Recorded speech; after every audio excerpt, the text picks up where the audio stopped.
তপ্ত রোদ আর ফেটে যাওয়া মাটির বুকের ওপর দিয়ে একা হেঁটে চলেছে একটি ছোট্ট পিঁপড়ে, ক্লান্ত, তৃষ্ণার্ত। হঠাৎ দূরে ঝিকঝিকে আলো দেখতে পায় সে, একটি নদী। সে ধীরে ধীরে এগিয়ে যায় সেই জলের দিকে।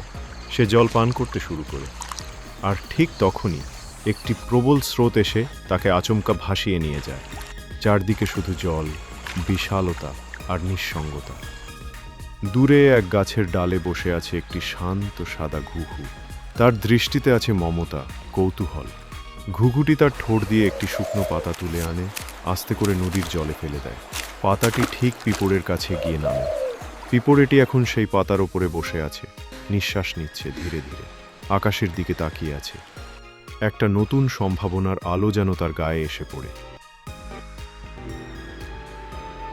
হঠাৎ ঘুঘুটি ডানা মেলে নিচে নামে। তার চোখে আর মমতা নেই। পিঁপড়েটি স্তব্ধ, হতভম্ব।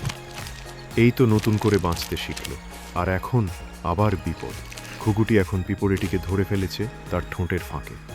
ছোট্ট শরীরটি ছটফট করছে, আর নিচে ভাসছে সেই ফাঁকা পাতা। নদীর পাড়ে এক সবুজ ব্যাঙ বসে দেখছে এই ঘটনা।